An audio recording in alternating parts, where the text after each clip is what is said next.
Entitled athletes bullied their young math teacher, but they didn't know she had a black belt and a lesson they'd never forget. They said she was too young, too soft, too pretty to teach high school math.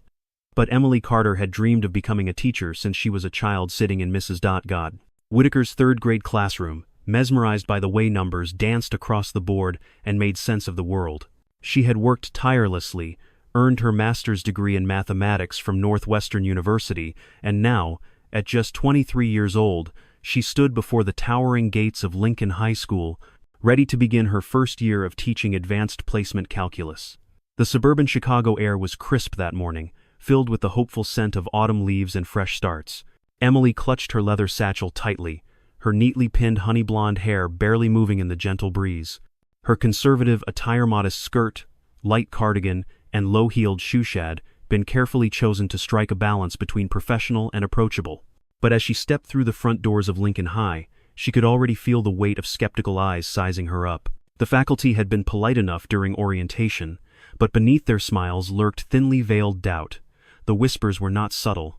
"She looks like she could be one of the students," she overheard a history teacher murmur to a colleague. Another chimed in, "We'll see how long she lasts." Lincoln High had a reputation, not for academic excellence, but for its fiercely protected athletic programs, especially football. Star athletes ruled the social hierarchy, and their influence often extended beyond the playing field and into the classrooms, the administration, and even the school board. Emily had been warned that young female teachers didn't always fare well here, but she believed that her passion for education and her firm grasp of calculus would win the respect of her students. She was, after all, here to teach, not to get involved in politics.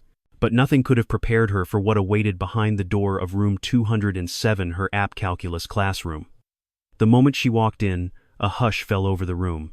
Seated dead center, sprawled across two desks as if he owned the place, was Brandon Walker. His 6'3" frame stretched under the tight fit of his varsity football jersey, the bold number emblazoned across his chest a badge of his dominance. His sharp blue eyes studied her with a smirk that danced dangerously close to mockery. Flanking him were his loyal shadows. Jason Reed, whose father's real estate empire funded half the town's commercial properties, and Kevin Liu, nephew to Principal Anderson himself. Their conversation ceased abruptly as all six eyes followed her every move like predatory animals watching fresh prey enter their territory. Emily forced a bright but steady smile. "Good morning, class. I'm Miss Carter, and I'll be your app calculus teacher this year." For a moment, silence reigned. Then Brandon snorted, his voice loud enough for everyone to hear. "Miss Carter? You sure you're not here for freshman orientation? How old are you, 12? Nervous chuckles rippled through the classroom, some students clearly uncomfortable, others intrigued to see how their new teacher would respond to such open disrespect. Emily's heart pounded in her chest, but she remembered her mentor's advice from graduate school: establish authority early. Taking a steady breath, she fixed her gaze on Brandon. "I'm old enough to determine your grades, Mr. Walker. Would you like to start the year with detention for insubordination?" The snickers died instantly. Jason let out a low whistle while Brandon's face flushed a shade of crimson that clashed with his jersey. He straightened in his seat, unwilling to break eye contact. "No, ma'am," he replied, oozing sarcasm. "Wouldn't want to disrespect someone who probably graduated high school last week." More laughter erupted, bolder now. Emily turned her back to them and began writing on the whiteboard, her hands steady even as she felt 30 pairs of eyes boring into her. She could handle this. She had to, but the days that followed quickly proved how relentless her challenge would be. Brandon, Jason, and Kevin seemed to have made it their personal mission to test her limits at every opportunity. They interrupted her lectures with crude jokes, passed snide comments about her appearance, and made sure to turn in homework late with barely concealed smirks. Other teachers offered no support. Mr. Johnson, the veteran math teacher whose classroom was next door, simply shrugged when she mentioned the disruptions. "Boys will be boys, Emily, especially the athletes. You've got to toughen up and control your classroom." The administration wasn't much better. Principal Anderson, who should have been her strongest ally, was Kevin's uncle and seemed eager to avoid any conflicts that could tarnish his school's athletic reputation. Each morning, Emily stood before her bathroom mirror, pulling her hair into tighter buns, choosing darker outfits, adding blazers to appear more authoritative, but nothing seemed to work. If anything, the boys only grew bolder. They sauntered into class just as the bell rang, forcing her to choose between marking them tardy or risking loud protests. Their test papers came back with obscene doodles in the margins, and one morning, she discovered a digitally altered, humiliating image of herself taped to her classroom door. She tore it down before any students saw it, her hands shaking with fury and shame. The breaking point came during parent-teacher conferences when Mrs. Walker, Brandon's impeccably dressed mother, sat across from her, radiating entitlement like expensive perfume. "Miss Carter," she began with a syrupy sweetness laced with steel, "Brandon tells me you've been unfair to him, failing his tests because he shows his work differently than you prefer. You're new here, and perhaps you don't understand how things work at Lincoln High." Emily explained calmly that Brandon had failed his tests because he simply hadn't shown any work at all, refused to participate in class, and was consistently disrespectful. But Mrs. Walker's smile only grew sharper. "My son is being recruited by multiple Division I programs. His future is far too important to be jeopardized by a young, inexperienced teacher who seems to have a personal issue with student-athletes. I'm sure the school board would take that into account if it came to their attention." The veiled threat sent a cold wave through Emily. She realized, sitting there across from this powerful woman, that she was utterly alone. The administration wouldn't back her, the teachers dismissed her struggles, and her students had smelled blood in the water. After that meeting, the situation rapidly spiraled. Brandon returned to class the next day emboldened by his mother's intervention. "Miss Carter," he called out loudly, dropping into his seat without even taking out his materials. "My mom says you need to be nicer to me. Smile more. You'd be prettier if you smiled." The class went dead silent, all eyes on Emily, waiting to see her next move. Her knuckles whitened around the dry erase marker, but her voice remained steady. "Mr. Walker, please open your textbook to page 207. Jason chimed in. "Or what? You'll fail us? Good luck explaining that when Brandon takes state to the championship." They laughed, knowing they held the upper hand. That night, Emily sat alone in her apartment, staring at her framed teaching certificate, questioning if she had made a terrible mistake pursuing this career. The phone rang, breaking the silence. Without even checking the caller ID, she answered, hoping for her mother or her best friend. Instead, a familiar, comforting voice filled her ear. "Emily, it's Master Kim. I hope I'm not calling too late. Just wanted to check on my star student. How's the teaching going?" The concern in his voice nearly broke her. Emily had trained under Master Kim since she was 18, earning her black belt in judo before starting her teaching career. He had always praised her precision, her ability to control explosive power with grace. But she had set aside judo when she began teaching, thinking it had no place in a classroom. "It's challenging," she admitted, fighting back tears. Master Kim was silent for a moment, then spoke gently. "Remember what I taught you, Emily. True strength isn't about overpowering others. It's about knowing when to use your power and when to hold back. You have that strength. Don't let anyone make you forget who you are." His words echoed in her mind long after they hung up. Who was she? A terrified young teacher being tormented by her own students? Or the woman who had once flipped grown men twice her size in judo tournaments? Could she be both? The next morning, Emily arrived at school earlier than usual, her mind swirling with Master Kim's words. The hallways were still empty, sunlight casting long beams through the tall windows. She hoped for a few quiet moments to collect herself before facing another exhausting day. But as she walked toward her classroom, heavy footsteps sounded behind her multiple sets, deliberate and slow. She didn't need to turn around to know who it was. The pungent mix of teenage body spray and arrogance was unmistakable. Brandon's voice cut through the air, casual but laced with menace. "Morning, Miss Carter. Early start for someone who can't handle the job?" Emily quickened her pace, her heels clicking sharply against the polished floor, but they easily closed the distance.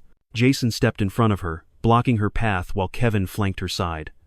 Brandon loomed behind, forming a human triangle that trapped her. The hallway suddenly felt suffocatingly narrow. "We need to talk about our grades," Jason sneered, flashing too many teeth. "You've been discriminatory. We might need to file a complaint." Emily's heart raced, but she lifted her chin, locking eyes with him. "Your grades reflect your performance. If you want them to improve, I suggest you attend class and complete your assignments." The false smile slipped from Jason's face. Kevin moved closer, so close she could smell the bitter coffee on his breath. "You think you're tough, huh? That degree makes you better than us? You're nothing. Just a little girl playing dress-up." And with that, Brandon shoved her hard into the lockers. The metal slammed against her shoulder, sending her papers flying. Pain shot through her arm as she slid to the floor, her vision blurring from the impact. The boys stood over her, laughing, savoring their dominance. And for a split second, Emily saw herself through their eyes, small, weak, helpless, a victim. But then Master Kim's voice whispered in her mind once more. True strength is knowing when to use it. And as she looked up at their smirking faces, Emily Carter realized the moment had finally come. The moment Emily Carter sat on that cold linoleum floor, surrounded by the echo of slamming metal lockers and the sneering faces of Brandon, Jason, and Kevin, something inside her shifted. The fear, the anxiety, the months of humiliation, they didn't disappear, but they hardened into something sharper, something focused.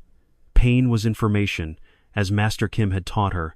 Her shoulder throbbed where it had connected with the corner of locker 247, but she forced herself to breathe deeply, centering her thoughts. She wasn't broken, not yet. The three boys were still laughing, entirely convinced that they had just secured another small victory in their relentless campaign against her authority.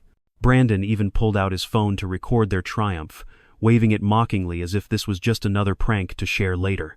But as she began to rise, her movements were fluid, controlled a dancer slipping into choreography she knew by heart. Tyler stepped back instinctively, startled by the unexpected grace in her posture. Emily brushed the dust from her skirt with deliberate calm, her eyes steady. "Is this being filmed?" she asked softly, her voice even.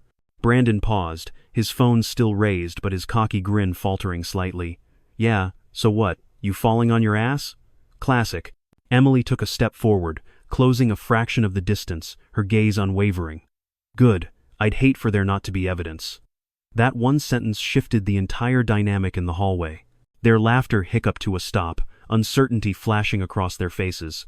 The predator-prey roles they had assumed so confidently were blurring. Evidence of what? Jason scoffed, his voice higher than usual, betraying the first crack in his confidence. "Evidence of 3 legal adults assaulting a teacher," Emily said, her voice calm, almost conversational. "You laid hands on me, that's assault and battery. And since you made physical contact, it's not even a question of proof. Your own video captured everything." Kevin opened his mouth as if to protest, but found no words. Brandon tried to regain the upper hand, laughing dismissively. "No one's gonna believe you, Miss Carter. My mom runs this town. Jason's dad owns half of it. Kevin's uncle runs this school. And me? I'm headed for a full-ride scholarship next fall. You're nobody." The word stung not because it was true, but because it was what they believed. Emily had spent her entire life being a nobody to people like them. In high school, she'd been the quiet girl in the corner of the library, nose buried in textbooks while others ruled the social pyramid. In college, she was another face in a sea of ambitious education majors. At Lincoln High, she was the rookie teacher no one took seriously. But being invisible had advantages. People didn't notice nobodies. They didn't ask what they did after school, never wondered if they'd spent 5 years mastering an art that taught them how to control power with precision. Nobodies could prepare in silence, while the somebodies grew arrogant. "You're right," Emily said softly, taking another step forward. The boys instinctively shuffled back, their bravado slipping with each inch of space she closed. "I am nobody, and do you know what's interesting about being nobody? We have nothing to lose," Brandon sneered, trying to rally his courage. "What's that supposed to mean? Are you threatening us? What are you gonna do, give us detention? Call our mommies?" His voice trembled slightly, trying to turn mockery into a shield. Emily's eyes didn't flinch. "No, Brandon, I'm going to teach you a lesson, but not in calculus." The words hung in the air like a switchblade. The atmosphere in the hallway shifted palpably, as if the walls themselves were leaning in to watch. Somewhere in the distance, a door slammed, its echo rolling like distant thunder. Tyler laughed nervously, his voice cracking. "You're going to fight us? All 3 of us? That's the funniest thing I've heard all year." Yet he stepped back again. Athletes have instincts, even if their egos don't recognize danger when it's standing 2 feet away. Jason, sensing the subtle unraveling of their dominance, tried a different tactic charm mixed with condescension. "Look, Miss Carter, let's not do anything crazy. We may have gotten a little carried away. How about you forget this happened, and we'll make more of an effort in class. Everyone wins." It was the kind of negotiation that had probably worked for Jason his entire life. A few soothing words, a smile, and problems went away. But Emily Carter was not a problem to be managed. She was a reckoning they had summoned. "No," she said again, her voice like tempered steel. "No deals, no forgetting, you crossed a line. And now, you're going to learn why that was a mistake." What happened next would become the stuff of legend at Lincoln High, passed between students in whispered awe and exaggerated retellings. But certain facts remained indisputable, captured in full by Brandon's still-recording phone. When Brandon lunged at her, frustrated by her unyielding calm, Emily stepped into his charge rather than away from it. Her hands locked onto his wrist and lapel with surgical precision, and in one seamless motion, she pivoted and redirected his momentum into a perfect hip throw. The 6'3", 200-pound varsity athlete slammed onto the linoleum with a breathless wheeze that reverberated down the hall. Jason and Kevin sprang forward in synchronized panic, attacking from opposite angles, but Emily was already moving. She dropped low, sweeping Kevin's legs from under him, sending him sprawling, and used Kevin's falling body as a barrier against Jason's wild punch. Jason stumbled off balance, allowing Emily to transition smoothly into an armbar that sent him tapping frantically within seconds, his face purpling from the pressure. Throughout it all, her expression remained calm, controlled as if she were demonstrating a kata in the dojo rather than dismantling 3 varsity athletes in under 90 seconds. When the echoes of bodies hitting the floor finally subsided, and Mr. Henderson, the head of school security, arrived, the hallway resembled a war zone. Brandon lay gasping for breath, clutching his ribs. Kevin sat dazed, holding the back of his head. Jason whimpered on the floor, rubbing his hyperextended arm.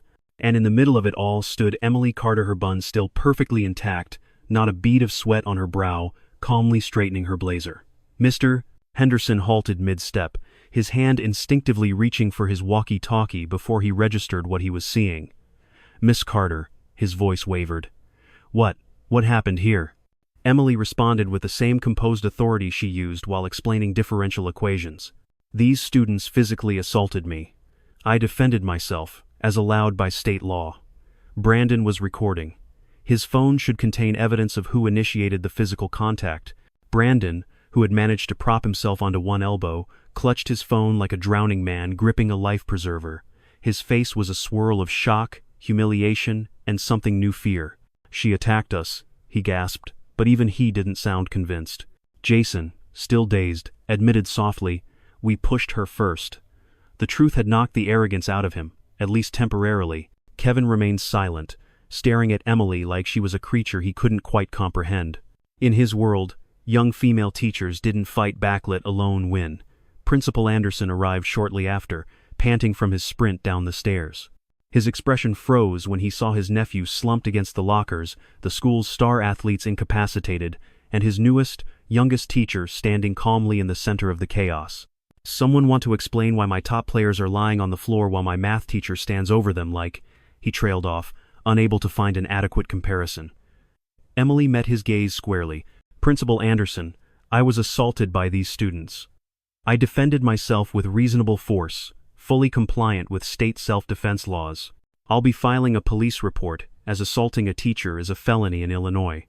The word felony hung in the air like a guillotine blade. Kevin made a broken sound. Jason swayed unsteadily. Brandon's phone slipped from his hand, clattering to the floor as the realization of consequences fully registered. Principal Anderson paled, his lips tightening as his gaze darted between his nephew, the other boys, and Emily. "Now, let's not be hasty," he stammered, his hands raising instinctively in a placating gesture. Surely this was some misunderstanding. Boys being boys. A bit of roughhousing that got out of hand. He looked at Kevin pointedly, silently urging him to parrot the narrative. Kevin opened his mouth, but Emily cut in sharply, her voice precise as a scalpel. "Roughhousing? Is that what we're calling it when 3 legal adults corner and physically assault a woman in an empty hallway? Interesting. I wonder if the police or the media will see it that way."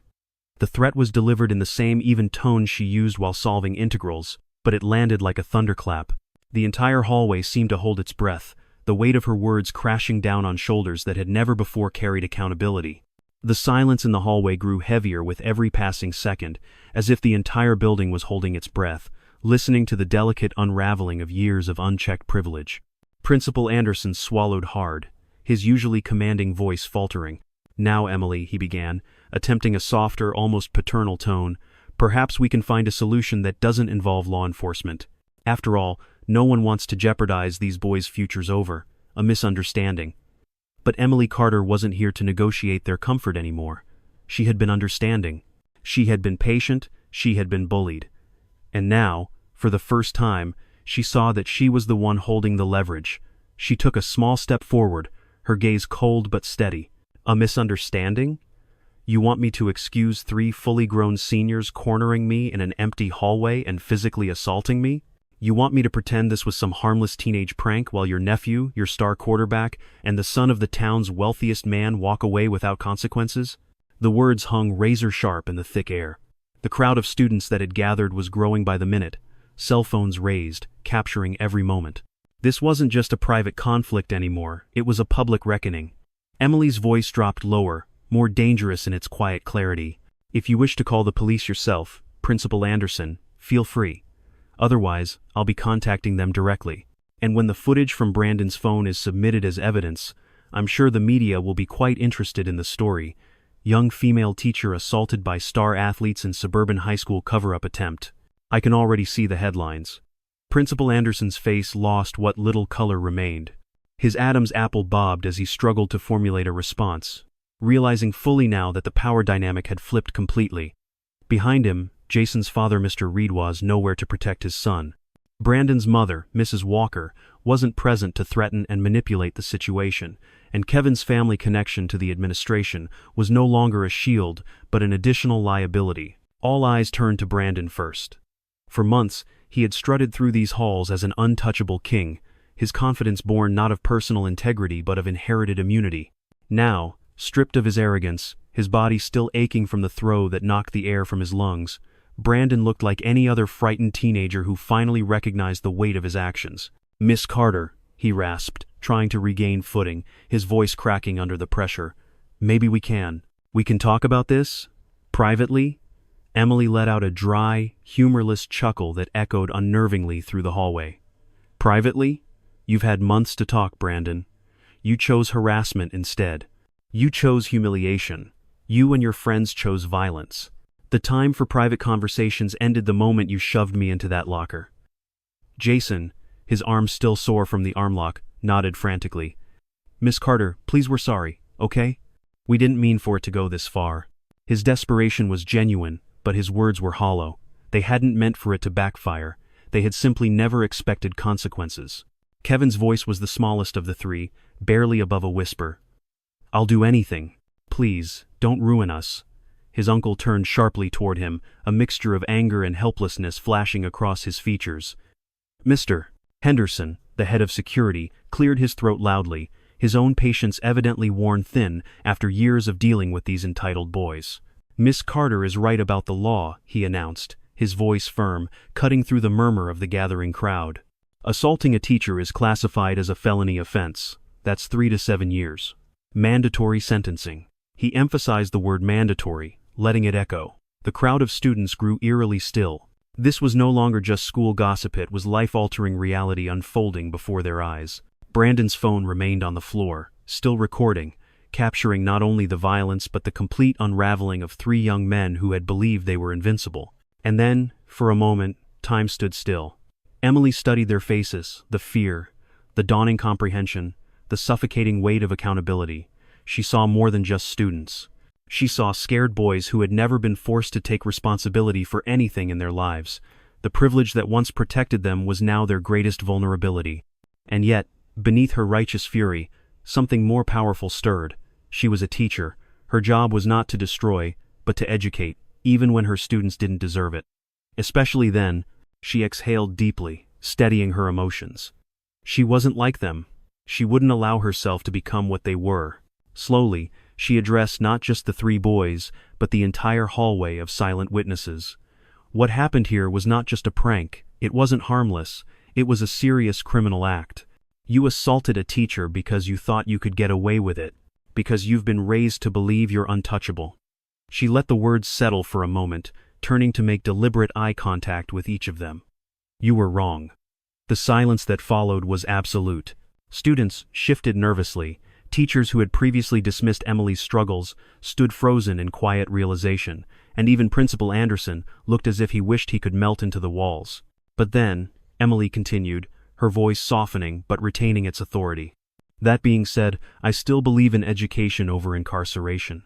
In learning over punishment, I believe that people, even you three, are capable of change if given the chance. The hope flickered in their eyes, the tiniest light piercing the oppressive tension. Emily raised one hand, counting on her fingers. Here are your options. Option 1, we proceed with criminal charges. The police are called, you are arrested, and you face the full legal consequences of assaulting a teacher. Your college dreams, your scholarships, your reputation's gone. She lifted her second finger. Option 2. You accept full responsibility. Publicly. You apologize to me, to your classmates, and to every teacher and student you've disrespected or bullied. You attend weekly counseling sessions with Dr. Parker, focusing on respect, consent, and the abuse of power. You perform 100 hours of community service tutoring struggling students, helping them with math, under faculty supervision, and every Monday morning, you submit a 10-page essay exploring the societal impacts of violence against educators. The terms hung in the air like a contract with no room for negotiation. Brandon exchanged desperate glances with Jason and Kevin, his bravado completely evaporated. All of that? He croaked, as if still hoping for some loophole. All of it, Emily confirmed. Miss even one appointment, one assignment, one tutoring session, and we revert immediately to option 1. No second chances. For the first time that morning, Kevin was the first to respond, nodding rapidly as tears welled in his eyes. I'll do it. Please, I'll do it. Just don't ruin my life. Principal Anderson opened his mouth to object, this protective instincts flaring, but one glance at the recording cell phones and the gathering student body rendered him powerless. The court of public opinion was already in session, and no administrative backdoor could erase what dozens of witnesses had seen. Jason followed quickly. Yes, I'll do it. Whatever it takes. His voice trembled, the arrogance stripped away, revealing just a frightened teenager who had never imagined a world where actions bore consequences. All eyes turned to Brandon. His lip quivered as his mind calculated every possible escape route and found none. I accept, he said finally, his voice barely audible. I'm sorry. Emily watched him carefully. The apology was automatic, reflexive, not yet sincere. But sincerity could be taught. That, after all, was her job. She nodded once, then turned to Principal Anderson. I'll need your full support to implement these conditions. No interference from parents, no accommodations for athletic schedules, no administrative loopholes. If any part of this agreement is undermined, we proceed with pressing charges. The principal looked like he had swallowed glass, but nodded slowly. You have my word, Miss Carter. No interference. His eyes flicked to Kevin, who stood silently, shoulders slumped, his world upended. From anyone. Emily turned back to the crowd of students, their wide eyes fixed on her like they were witnessing some kind of revolution. Let this be a lesson, she declared, her voice ringing clearly through the corridor. Teachers deserve respect. We are here to educate, to help you grow, but we will not be your targets. We will not be your victims. Power and privilege do not exempt anyone from accountability. The silence following her words was deafening. Even the usual hum of early morning chaos had evaporated. For the first time since she walked into Lincoln High, Emily Carter wasn't just the young, inexperienced math teacher trying to survive. She was the woman who had turned the system upside down. The woman who had taught an entire school what real strength looked like. The crowd slowly began to disperse as the weight of Emily Carter's words settled into their bones, but the atmosphere remained electric, charged with the unspoken acknowledgement that they had all witnessed something extraordinary, something unprecedented at Lincoln High. Students whispered among themselves, glancing at her with newfound awe and perhaps a little fear. Teachers who had previously dismissed her as too young and too naive stood frozen, their expressions conflicted, some silently reevaluating their own complicity in allowing the toxic culture to fester. But Emily was not basking in victory. She felt the adrenaline draining from her veins, leaving her lightheaded, her muscles vibrating from the tightly controlled storm she had unleashed and contained within mere minutes. The three boys stood together, pale and trembling, robbed of their former arrogance. The hallway had become an unintentional stage, and the lesson Emily had delivered would echo through the school long after the final bell. She gathered her scattered lesson plans with the same meticulous precision she used when solving equations, her breathing steady despite the earthquake that had just upended the established hierarchy of Lincoln High. As she turned to unlock her classroom door, she couldn't help but glance back one final time. "Oh, and Brandon," she said, her voice calm but sharp as glass, "you might want to delete that video unless you'd like it submitted as additional evidence of your assault." The implication was unmistakable. Brandon nodded frantically, still unable to speak, as if his world had tilted so violently that he was no longer sure which way was up. Emily stepped inside her classroom, closing the door behind her and momentarily shutting out the world. Alone for the first time since the confrontation, she allowed herself to exhale fully. Her hands shook slightly as the delayed surge of adrenaline washed over her. She had just physically and legally dismantled 3 football players in front of half the student body and faculty, while simultaneously forcing the administration into submission. What had she done? But beneath the tremor of nerves lay something deeper, a current of empowerment. She hadn't broken. She hadn't lost control. She had asserted herself with discipline, strategy, and calculated restraint. Master Kim's words echoed in her mind. True strength is knowing when to use your power, and when to hold back. Emily had walked that razor-thin line, and for the first time since she set foot in Lincoln High, she finally felt like she belonged, not because others granted her that position, but because she had claimed it. The school day proceeded in an odd state of suspended animation. The story of the hallway confrontation spread like wildfire, twisting and expanding as rumors always do, but the core facts remained remarkably consistent. Miss Carter had single-handedly taken down 3-star athletes without breaking a sweat.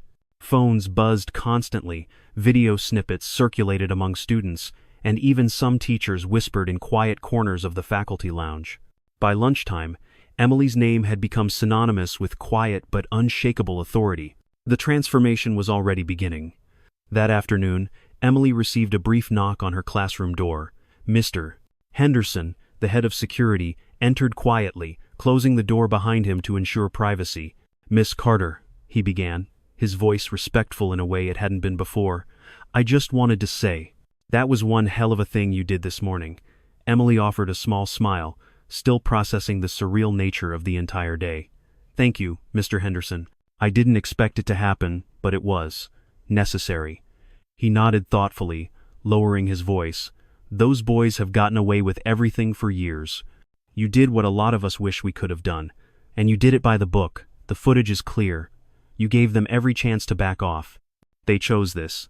There was no judgment in his tone, only quiet admiration. "You've got my full support if you need anything," he added before exiting the room. As the hours passed, Emily allowed herself brief moments of reflection, but there was no time for indulgence. The real test would come not from the dramatic confrontation itself, but from what followed: the aftermath, the consequences, and whether true change could be forged from this unexpected rupture in the school's status quo. The following morning, Emily arrived earlier than usual, unsure of what to expect. As she approached her classroom, she noticed 3 neatly folded essays slipped beneath her door, each marked with the name of one of the boys: Brandon Walker, Jason Reed, and Kevin Liu. They had already begun fulfilling the first term of her alternative punishment. She gathered the papers and settled at her desk with a steaming cup of coffee, opening Brandon's essay first. The title immediately caught her attention: When Privilege Becomes Poison, a Personal Reflection on Violence in Education. The opening paragraphs were stiff, filled with hastily Googled statistics about teacher assault rates in American schools. But as she read further, something shifted. Brandon began recounting personal experiences, how his father had always reminded him that he was special, how coaches and teachers had excused his behavior because of his athletic potential, how the first time he had bullied a classmate in middle school, the vice principal had let it slide because the Walkers had just donated new uniforms. He drew a direct line from those moments to the arrogance that led to their confrontation in the hallway. By the final page, his words held an honesty that surprised her. "I've spent 18 years believing I was untouchable. It took 90 seconds on a hallway floor to show me I was wrong. And I'm grateful it was only 90 seconds and not 3 to 7 years." Emily blinked, feeling something she hadn't expected: cautious hope. She set Brandon's essay aside and opened Jason's. His approach was different, less emotional, more analytical. Jason dissected the economics of privilege, comparing his father's income to teacher salaries, calculating how his father earned more in a day than Emily did in an entire month. "I used to believe that made us better," Jason wrote. Now I realize it simply made us luckier, and luck without gratitude becomes entitlement. His conclusion was particularly striking. Miss Carter could have destroyed us. Instead, she chose to educate us. That's the kind of power I want to have someday, the power to lift people up, even when they've knocked you down. Finally, she opened Kevin's essay. It was the shortest but perhaps the most vulnerable. Kevin wrote about living under the shadow of his uncle, about the pressure to leverage family influence as both protection and weapon. I've hidden behind my uncle's authority my entire high school career. But when I was on that hallway floor, his title couldn't help me.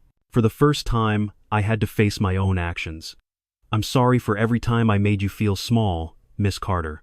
The truth is, you were always bigger than all of us. Emily finished reading and sat in silence, absorbing the weight of their words.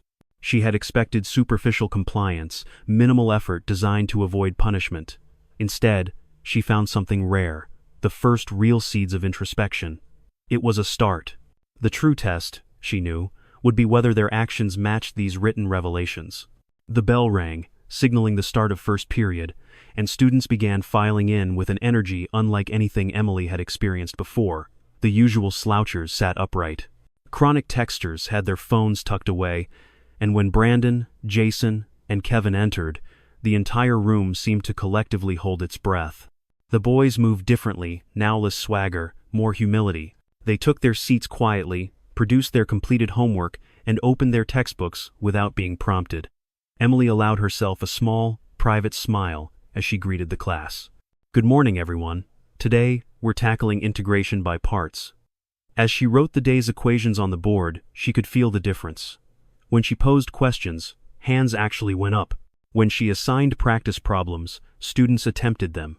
And perhaps most remarkably, when one student struggled, Brandon quietly offered to help explain the concept. The student accepted, and the two of them worked together seamlessly. After class, the boys began their first tutoring sessions with struggling freshmen in the school library under the watchful eye of Mrs. Lee, the no-nonsense librarian. Emily stopped by during her prep period to observe and found a scene she wouldn't have believed just days ago. Jason was using football analogies to help a nervous freshman girl grasp algebra. Kevin worked patiently with two boys on geometry proofs, and Brandon, Lincoln High's former terror, was guiding three students through colored pencil illustrations of calculus problems, his natural leadership redirected into something constructive. Mrs. Lee caught Emily's eye and whispered, "They've been here since 3 o'clock. No complaints, no attitude. That Walker boy even asked if he could come in extra days if more students needed help." Emily watched them work, her chest tightening with a mixture of disbelief and quiet pride. The transformation had begun not because of fear, but because they were being needed in a way they had never experienced before. And for the first time, she allowed herself to hope that maybe, just maybe, this wasn't temporary. This could be real. For a brief moment, Emily Carter dared to believe the storm had finally passed. The transformation in her classroom was undeniable, the shift in the school's atmosphere palpable, yet she knew better than to think true change came without resistance. The aftershocks were inevitable. And they arrived, just as expected, in the form of polished heels clicking sharply against the linoleum floor one quiet Tuesday morning. Mrs. Walker had arrived. Brandon's mother swept into Emily's classroom during her prep period without so much as a knock, her designer handbag swinging like a pendulum, her manicured nails tapping rhythmically against her iPhone. She was the very image of suburban, wealth-perfectly coiffed blonde hair, tailored navy suit, diamond necklace catching the fluorescent light. Her presence filled the room like a rising tide. "Miss Carter," she began, her voice honey, sweet but sharp as broken glass, "I understand there was an incident involving my son." Emily calmly set down her red grading pen, folding her hands neatly on the desk. She had rehearsed this conversation in her mind since the hallway confrontation. An incident? Is that what we're calling it now? Mrs. Walker's smile thinned but didn't break. "I've seen the video." She emphasized the word, as though holding a trump card. "It's clear that you escalated the situation unnecessarily and attacked 3 young men who were simply trying to speak with you. I've consulted my attorney and we're exploring charges for assault. The threat was empty, and they both knew it." Emily didn't flinch. "Your son and his friends cornered me in an empty hallway and physically assaulted me. I defended myself, as is my legal right. The video shows them initiating physical contact. But please, by all means, involve your lawyer. I'm sure they'll enjoy explaining to a judge why they're filing charges against a woman for defending herself against 3 men nearly twice her size." The older woman's composure cracked for the briefest moment, her lips pressing into a thin, bloodless line. "How dare you threaten my child? He's being recruited by Penn State. This could ruin everything." Emily stood slowly, meeting Mrs. Walker's narrowed gaze with unwavering calm. "You're absolutely right. It could ruin everything, just as your son tried to ruin my career, my safety, and my dignity. Brandon spent months undermining my authority, tormenting me, and when he didn't get his way, he resorted to violence. And you enabled it." Mrs. Walker's nostrils flared as she straightened her jacket, her breathing shallow, her tone trembling on the edge of fury. "I'll go to the school board. I'll have you fired." Emily didn't even blink. "No, you won't. Because if you try, the video goes public. Penn State will see it. Every media outlet will see it. And your family's carefully curated image will shatter under national scrutiny. Right now, your son is being given a second chance. Push me, and that chance disappears." The threat, delivered in Emily's trademark calm, landed with devastating precision. For a long moment, they stared at each other, 2 women locked in a battle not just of words but of will. Finally, Mrs. Walker broke the silence, her voice cold and brittle. "This isn't over." And yet, they both knew it was. She spun on her heel and stormed out of the classroom, her heels clicking a sharp retreat down the hallway. Emily stood alone for a moment longer, allowing herself one steadying breath before returning to her stack of ungraded papers. The confrontation with Mrs. Walker marked the last desperate gasp of resistance. From that point forward, something remarkable began to happen. The weekly counseling sessions with Dr. Parker, the school psychologist, quickly moved beyond routine check-ins into something much deeper. Emily wasn't present for the sessions. Dr. Parker kept her updated, but the reports were promising. "They're actually engaging," Dr. Parker told her after the 3rd week. "Especially Brandon. He's beginning to unpack years of learned behavior, really examining why he thought it was acceptable to treat people that way. Jason is exploring the intersection of wealth and worth. Kevin is confronting his complicated relationship with authority, how he both hid behind it and resented it. It's fascinating, really." But the ripple effects extended far beyond the 3 boys. A sophomore girl finally reported a senior who had been harassing her for months. A freshman boy, previously too afraid to speak up, came forward about being shoved into lockers daily. The toxic culture of silence that had protected bullies for so long was cracking, and as it did, Emily found herself unexpectedly at the epicenter of a school-wide shift. Teachers who had once ignored her now sought her advice. "How do you handle them, Mr. Johnson?" asked one afternoon in the faculty lounge, the same man who had previously told her that boys will be boys. "How do you maintain control without, losing it?" Emily offered a small smile. "You don't control them. You hold them accountable and give them a reason to respect you. Fear is temporary, but growth? That's lasting." By the 6th week, the transformation was undeniable. Emily's apt calculus class now boasted the highest test average in the school. Brandon stayed after class to ask advanced questions, genuinely curious about concepts beyond the syllabus. Jason had begun connecting calculus principles to economic theories, sparking discussions she hadn't anticipated. Kevin, freed from the crushing weight of his uncle's shadow, discovered he actually enjoyed solving complex problems for their own sake. The tutoring program, initially limited to the 3 boys, began to expand organically. Other student athletes volunteered to participate, seeing the shift in their peers. Freshmen who once struggled now had an entire network of upperclassmen willing to help. The library, once a quiet refuge for only the most studious, became a bustling hub of collaborative learning. Mrs. Lee, the librarian, eventually had to request additional funding for more textbooks and supplies to accommodate the growing demand. At the heart of this transformation stood 3 boys who had once embodied entitlement and recklessness, now learning what true leadership looked like. Emily often observed them from a distance, careful not to interfere, but quietly marveling at the strange and beautiful alchemy taking place. She had offered them a second chance, and they were taking it. But she also understood the fragility of redemption. The real test was yet to come. The weeks continued to pass, each one weaving a strange new rhythm into the halls of Lincoln High. What had once been a school defined by whispered intimidation and unchecked arrogance was slowly, almost imperceptibly, being reshaped into something no one, not even Emily Carter, could have fully anticipated. What began as forced compliance from Brandon, Jason, and Kevin was evolving into genuine engagement. And with every tutoring session, every counseling appointment, and every essay turned in, the boys were becoming living proof that even the most toxic environments could be dismantled, rebuilt, and transformed. But Emily knew the shadows of their old lives still lingered in corners of the school. Change was rarely linear. It was a constant tension between who they had been and who they were trying to become. One Thursday afternoon, as Emily sat grading papers, a soft knock interrupted her thoughts. She looked up to see Brandon standing hesitantly in her doorway, no longer the swaggering quarterback who once ruled the hallways, but a young man who now carried a visible weight on his shoulders. "Miss Carter," he said, his voice unusually nervous, "do you have a minute?" She gestured for him to come in and sit across from her desk. The student chair that once seemed like a throne beneath his oversized frame now looked small, almost humbling. "Of course, Brandon. What's on your mind?"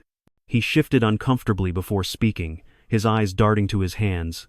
I wanted to say thank you, not just for not pressing charges, but for everything else, for seeing something in us, even after what we did, for not giving up on us when you easily could have."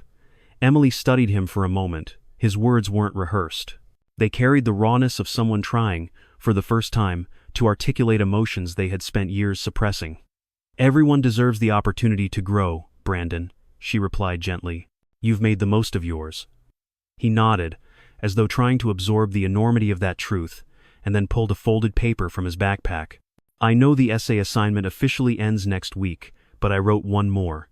Not because I had to, but because I wanted to." He placed it on her desk, the title neatly handwritten at the top, "The Teacher Who Taught Me to Stand Up by Knocking Me Down." Emily's throat tightened as she carefully unfolded the pages. "I'll read it tonight," she said softly, maintaining her composure. As he stood to leave, he paused at the door. "Miss Carter, can I ask you something?" She nodded. "Of course." "That day in the hallway," he began, his voice quiet. "How did you stay so calm? We were horrible to you. We pushed you for weeks. You could have fought back a lot sooner. You could have really hurt us. But you didn't lose control. How?" Emily considered his question for a long moment before answering. "My judo master once taught me that true strength isn't about what you can do to someone, it's about what you choose not to do. I had the skill to hurt you that day. And frankly, I had the justification. But if I had, I would have become no better than you were being. Real power," she continued, "is knowing when to use restraint. Mercy takes far more strength than revenge ever will." Brandon absorbed her words carefully, nodding in slow understanding. I finally get that now. Thank you, Miss Carter." With that, he left, and Emily sat alone with the weight of what had just transpired.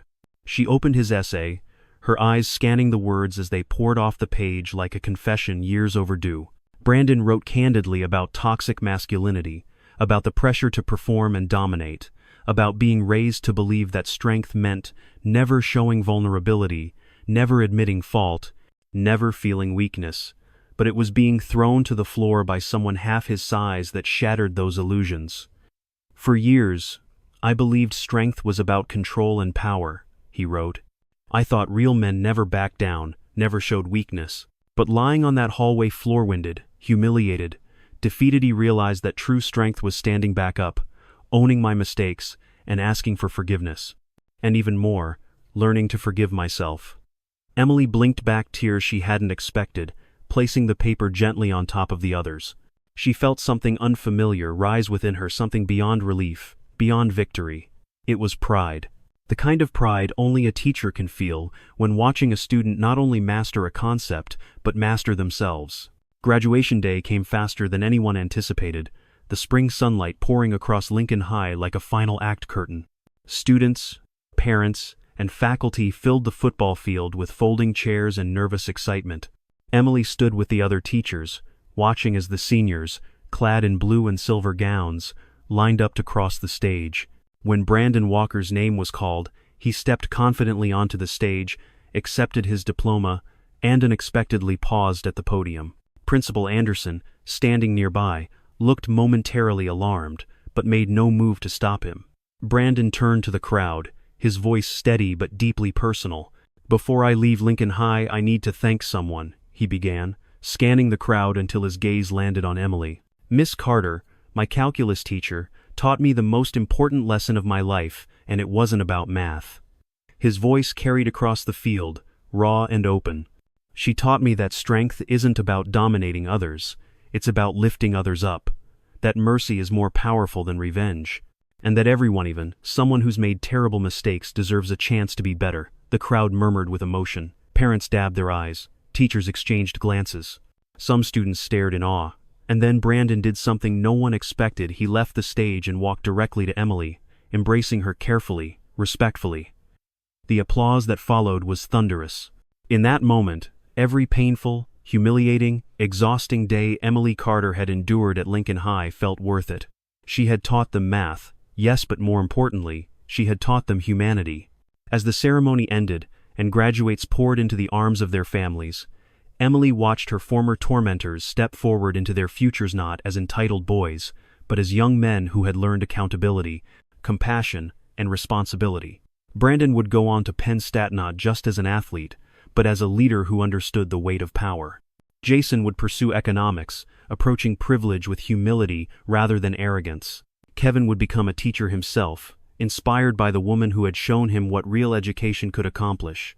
And as Emily Carter stood beneath the clear sky, she understood something she hadn't when she first walked into room 207. Sometimes, the greatest equations aren't solved on a whiteboard, they're solved in the quiet, painful, relentless work of helping others become better than they ever thought they could be.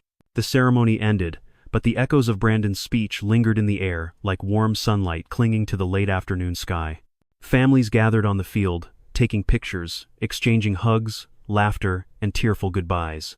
Emily Carter stood near the edge of the crowd, watching her students' kids cross into the next chapter of their lives.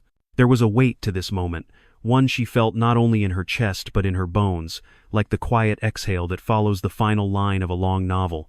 It wasn't just their graduation. In many ways, it was hers too. This year had tested her in ways no textbook, no credential, no orientation could have prepared her for. She had come into Lincoln High full of optimism and theory, believing passion and preparation would be enough to carry her through. She had quickly learned how naive that belief was. What she hadn't realized until now was that naivety wasn't a weakness, it was simply the beginning of wisdom. She had arrived thinking she was here to teach calculus, but life, as it often does, had offered her a far more complex equation to solve, and somehow, piece by piece, she had solved it. The emotional storm from the year's trials Brandon, Jason, Kevin, Mrs. Walker, Principal Anderson, the silent faculty, the public confrontation had finally settled into something she could hold without fear. It had become part of her growth as not just an educator, but as a person. As the crowd thinned, Kevin approached her first. Gone was the shy, fearful boy who once hid behind his uncle's power. In his place stood a young man carrying quiet confidence, his gown swaying gently in the breeze. "Miss Carter," he said softly, "I wanted to thank you again. I never thought I'd end up loving school, let alone math. But you showed me that what matters isn't who you're connected to, it's who you choose to become." Emily smiled warmly. "You'll make a great teacher one day, Kevin. And your students will be lucky to have you." "I hope so," he said, his voice catching just a little. "I want to be the kind of teacher who sees people, like you saw us." Jason arrived next, his handshake firm, his voice steadier than she'd ever heard it.